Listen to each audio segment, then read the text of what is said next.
you found this because something still isn't working.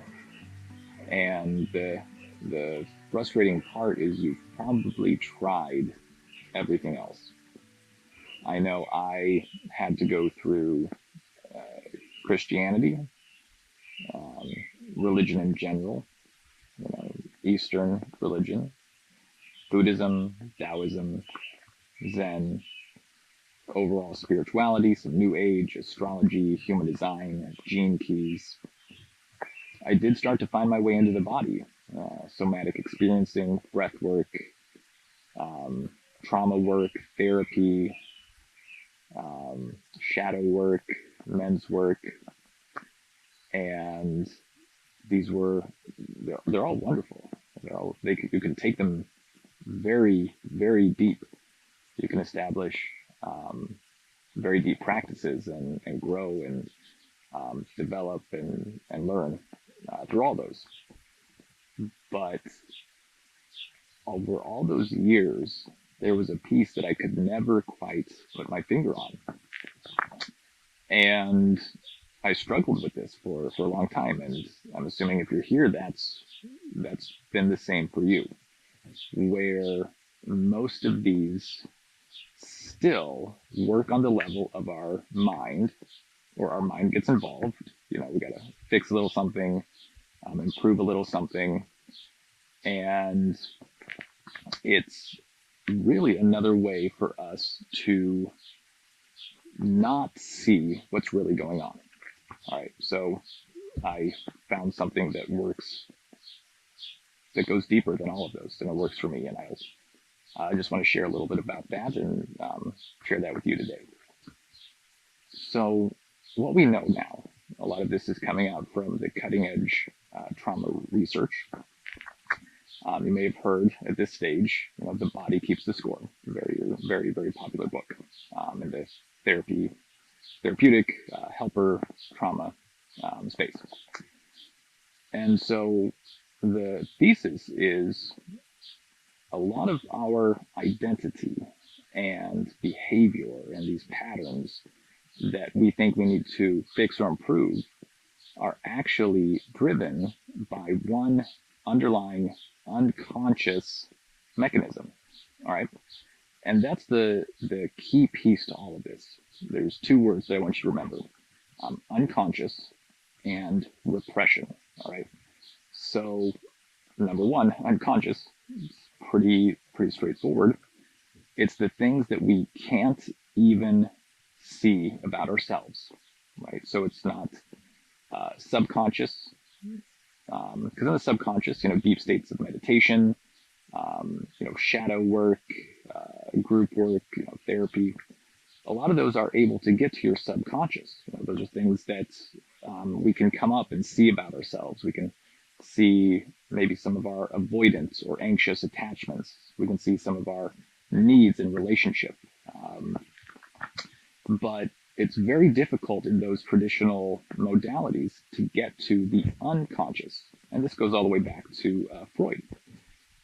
He wrote a lot and really started to expound upon this idea of repression and unconscious, along with Jung and others after him.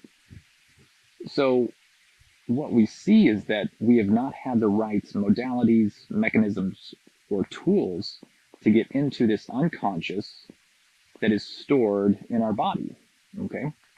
Because our body is really running the show, right? And again, you may know that by now if you're here. But what we've found is that the body, our nervous system, is only interested in our safety and survival.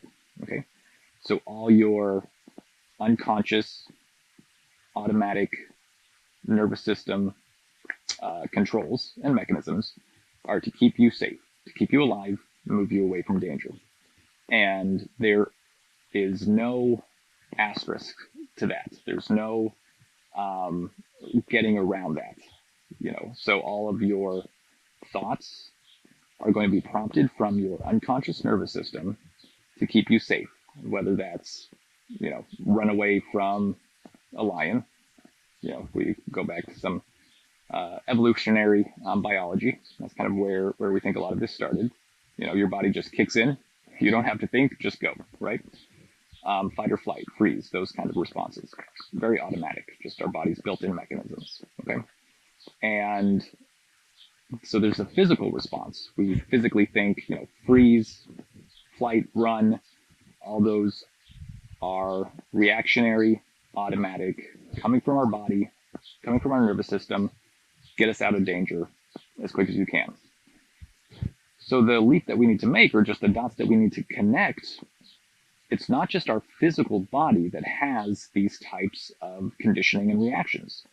It's actually our mind as well. And so that includes things like our personality, our identity, the way we connect with people, the way we develop in our careers and our health. Those are all still driven by the same biological and neurological mechanisms that our physical body is. So that's a big piece, is when we realize that a lot of our suffering, maybe the piece that is still feels like it's missing, it is psychological, absolutely, and it's also biological. And so what we start to do is make what we call a mind-body connection, and we start to see how all of this is interconnected. And then we start to work directly on our unconscious beliefs, okay? And start to work with that unconscious nervous system, that unconscious biology. So that's kind of the context that really unlocked what was happening for me, and why I was missing something in all of these other modalities, teachings, practices, is because they weren't necessarily directed towards uncovering the unconscious, right? So, for example, let's take meditation, right? Most of us have done some practice of meditation over the years, right? And we've gotten, insights, we've found relief, we've found regulation, groundedness. But let's just look at that from this lens, where when you go into a meditative state, you start to notice your body, your breath, your thoughts, and you do get a certain level of what we'll call awareness, right? You start to see some separation between the thoughts that are coming up, the sensations that are coming up, and you, or the part of you that's watching those happen. And so you've got, your experience, and then the piece of you that's actually able to observe and witness your experience. And so in those states, that feels like growth, and we do get relief. And that is true. But what we are seeing is that when we meditate and things come up and we notice, hey, that's a thought that I didn't know I've had before, or I'm feeling something that I can just start to allow and embrace as part of myself. Everything that will come up in meditation will never come up from our unconscious. Okay, that's a big piece of this. You got to understand that your meditation is never going to get you to see the unconscious drivers, the biological unconscious drivers. Okay, why is this? Because our biology, our bodies, our psyche, we're just created for safety and survival. So this is where this comes back to the repression piece. We talked about the unconscious repression. That is the mechanism that keeps things in our unconscious. Okay, and so a lot of this goes directly back to childhood development, early trauma, big T, little t trauma, really anything as a child that we experienced that we could not handle. We had to do something with that. Our bodies had to process that some way. And so we create this mechanism called repression to keep overwhelming experiences under the surface so that we can function and find safety in our lives. Okay? There's a lot here, so at this stage I'll probably just do another video specifically around that. I'm just trying to get you the big context today. All right, so suffice it to say, repression created from a very early age gets hardwired into our nervous system, and it's the mechanism that keeps everything that is too overwhelming for us to experience. It keeps it below the surface. So you're going to see that in meditation, none of that's going to come up, because before we even get to the unconscious, we have to work through what's causing things to stay unconscious, the actual repression layer or repression mechanism itself. Okay, and so I just wanted to point that out. We're not going to do anything experiential today. Those will be in separate videos as well. But that you need to start to see how those are the pieces that you've probably been missing. You know, like I was, where I was doing the work and it was helping in some areas, not in others. You know, I'd spend years and years on a deep spiritual path, only to, you know, have addiction flare up.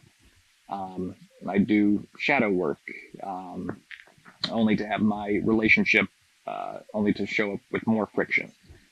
And so we have to understand that our body, our unconscious, is driving that piece that's connected to everything, right? It's so deep, it drives everything.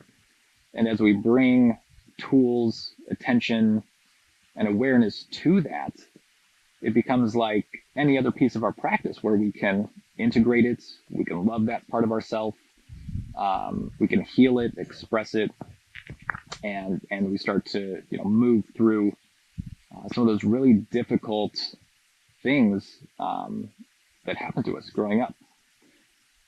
So let me pause there.